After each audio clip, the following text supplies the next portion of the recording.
ગુજરાતમાં થોડા સમય પહેલા એરપોર્ટ સહિત હોટેલને બોમ્બથી ઉડાવી દેવાની ધમકીઓ મળી હતી, ત્યારે સુરતના એરપોર્ટને બોમ્બથી ઉડાવી દેવાની ધમકી મળતાની સાથે પોલીસ તંત્ર દોડતું થઈ ગયું હતું.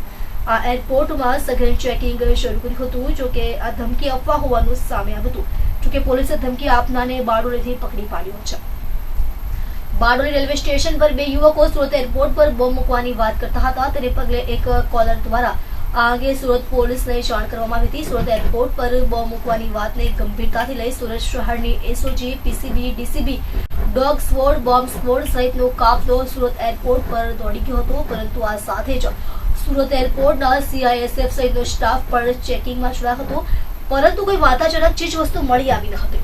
જોકે ધમકી અફવા હોવાનું સામે આવ્યું હતું. ત્યારબાદ પોલીસે બોમ્બની ધમકી આપનારને શોધવા માટે અલગ અલગ ટીમો બનાવી હતી. ત્યારબાદ ઉમરા પોલીસે બારડોલીથી એક યુવકને પકડી પાડ્યો છે. પોલીસે તેની પૂછપરછ કરતા બારડોલી આસિયાનગરમાં રહેતો સાબિર ભીખન મંસૂરી હોવાનું જણાવ્યું હતું. હાલ પોલીસ તેની પૂછપરછ કરી રહી છે. સુરત ગ્રામ્યના કંટ્રોલ રૂમમાં ગઈકાલે 11:38 વાગ્યા સવારમાં એક 100 નંબર પર એક કોલ આવ્યો હતો અને કોલર કંટ્રોલ રૂમમાં ફોન કરી કીધું કે સુરત એરપોર્ટ પર બોમ્બ મૂકેલ છે અને સુરત એરપોર્ટ ઉડાવવાનું એટલે ઉડાવવાનું એટલો કહીને ફોન કાપી નાખ્યો. પછી એક બીજો કોલ પણ કર્યો અને સેમ વસ્તુ રિપીટ કરી.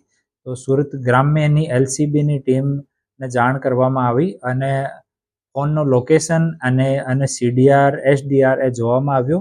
પછી ઉમરા પોલીસ સ્ટેશનમાં ફરિયાદ કરવામાં આવી.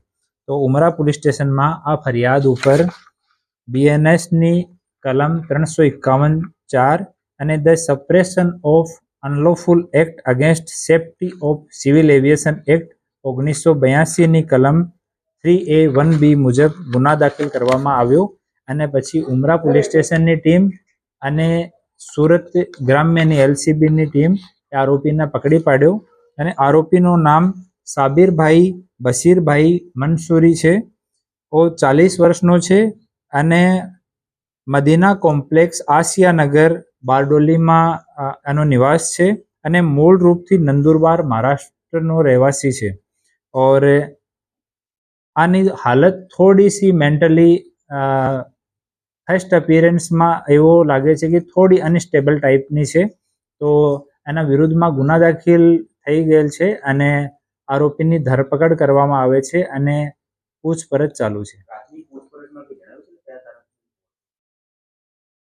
प्राथमिक पूछपरछ में आरोपी जણાવ્યો कि मैंने ऐसे ही कॉल कर दिया, कोई विशेष कारण न हो तो। और आरोपी वहाँ रह के गद्दे का काम करता है, गद्दे की सिलाई का काम करता है और आगे की पूछताछ अभी चालू है। आरोपी उमरा पुलिस स्टेशन में छे અને અટક થઈ ગયેલ છે અને નામદાર કોર્ટ સમક્ષ રજૂ કરવામાં આવશે અને પોલીસ કસ્ટડીની માટે રિક્વેસ્ટ કરવામાં આવશે. ના ના, અગાઉ કોઈ એની ક્રિમિનલ હિસ્ટ્રી નથી અને આરોપી પોતાની વાઇફ સાથે ત્યાં રહે છે. માનસિક છે તો કોઈ સારવાર કરાવી છે? માનસિક રોગી છે એવો કોઈ હજુ સુધી कोई पुरावो મળ્યો નથી. पर उसको प्राइमरी उससे बात करके ऐसा लग रहा है कि थोड़ा ऐसे हिल डुल के बात कर रहा है, इस तरह से बात कर रहा है. तो उसके साथ पूछताछ अभी चल रही है. तो एक बार पूछताछ होगी. अभी उसका मेडिकल करवाने के लिए ले जा रहे हैं. तो जो डॉक्टर ऐसा लगेगा उनको कि मानसिक अस्थिर है तो उस तरह से उनका मेडिकल करा के वो सारे कागज भी कोर्ट के समक्ष रजू किए जाएंगे.